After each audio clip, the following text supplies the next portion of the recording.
Hello বন্ধুরা, আসসালামু আলাইকুম। ড্রিম কিচেনে আপনাদের স্বাগতম। আজকে আমি বানিয়ে দেখাবো রসমালাই। রসমালাই বানানোর জন্য কি কি উপকরণ লাগে আপনাদেরকে আমি বলে দেব। 1 কাপ গুঁড়ো দুধ,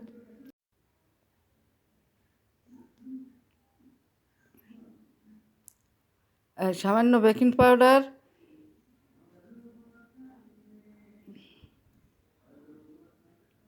সুন্দরভাবে ডিমটা, একটা ডিম লাগবে। ডিমটা সুন্দরভাবে ফেটিয়ে নিতে হবে, সুন্দরভাবে ভালোভাবে ফেটিয়ে নিতে হবে।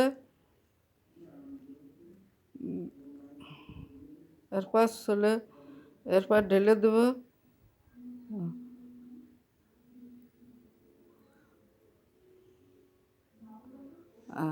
এরপর ঢেলে দেবো গুঁড়ো দুধের উপরে একটা ডিম পুরোই ঢেলে দেবো। একটা ডিম পুরোই লাগে, একটা ডিম পুরোই লাগে।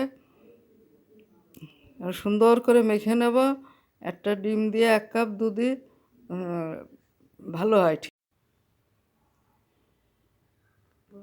মাখাইতে হবে। মাখানোর পরে 30 মিনিট রেখে দিতে হবে। সুন্দর করে নরম করে মাখাইয়ে তারপরে রেখে দিতে হবে। এই তো মাখানো প্রায় হয়ে এসেছে। এখন আমি এই ভালো করে মাখিয়ে আরেকটু মাখিয়ে তারপরে হলো আমি রেখে দেবো 30 মিনিটের জন্য। হ্যালো বন্ধুরা, এবার আমি হাতে একটু ঘি মাখিয়ে নিলাম। হাতে একটু ঘি মাখিয়ে নিয়ে তারপরে ছোট ছোট লেচি বানিয়ে মিষ্টি বানিয়েছে। ছোট ছোট মিষ্টি বানিয়ে এইভাবে সবগুলো মিষ্টি আমি এক এক করে সবগুলো মিষ্টি বানিয়ে নেব। হ্যালো বন্ধুরা, এই বানানো এখন হয়ে গেছে। এখন আমি চুলোয় চলে যাব। হ্যালো বন্ধুরা, চুলায় এসেছে। এবারে যে চিনি দিয়ে দিলাম, একটু ক্যারামেল বানাতে হবে। এই কারণে চিনিটা দিয়ে নাইড়ে সাইডে যখন লাল হয়ে যাবে তখন আমি দুধটা ঢেলে দেবো। ক্যারামেলটা বানাচ্ছি। ক্যারামেলটা নাড়তে নাড়তে লাল হবে, আবার বেশি লাল বানানো যাবে না, তাহলে তিতে হয়ে যাবে। এখন আমি দুধটা ঢেলে দিচ্ছি। দুধটা ঢেলে দিয়ে ওই নাড়তে নাড়তে তারপরে দুধটা যখন একটু গাঢ় হবে তখন ওই মিষ্টিটা দিয়ে দেবো ওর ভিতরে।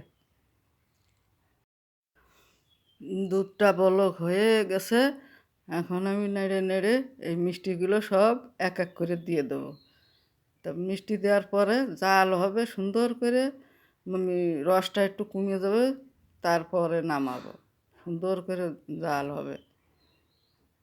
আর এইভাবে একটু আস্তে আস্তে নেড়ে দিতে হবে, বেশি জোরে নাড়লে মিষ্টিটা ভেঙে যাবে।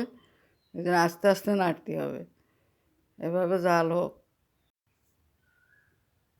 সুন্দরভাবে জাল হচ্ছে। এবার ঢাকনা দিয়ে ঢেকে দিলাম। ঢাকনা দিয়ে ঢেকে দিলে মিষ্টিটা ফলে ভালো। জাল হতে হতে মিষ্টিটা ফুলবে না ভালো। এই জন্যই ঢাকনা দিয়ে ঢেকে দিলাম। আবার খুলে দেখুন, ওই দেখুন কত সুন্দর মিষ্টিটা ফুলে উঠেছে। মিষ্টিগুলো আমার এখন হয়ে গেছে। এখন আমি নামিয়ে নেব। মিষ্টিগুলো সুন্দর ফুলে এসে একেবারে নিজে নিজেই মিষ্টিগুলো উল্টে যাচ্ছে ফুলে। এখন আমি মিষ্টিগুলো নামিয়ে নেব। এখন ঢেলে ফেলবো, অন্য পাত্রে ঢেলে রাখবো। ঢালা আমার হয়ে গেছে। দেখেন মিষ্টিগুলো কত সুন্দর হয়েছে। মিষ্টিগুলো খুব সুন্দর হয়েছে। আপনারাও এইভাবে বানিয়ে দেখবেন। বন্ধুরা, আজকের মতো এই পর্যায়ে বিদায় নিচ্ছি। আগামী পর্বে আবার সুন্দর একটা রেসিপি নিয়ে হাজির হব। আপনারা সবাই ভালো থাকবেন, সুস্থ থাকবেন। আমার চ্যানেলটা একটু সাবস্ক্রাইব, লাইক, শেয়ার করে দেবেন। বিদায় নিচ্ছি। আল্লাহ হাফেজ।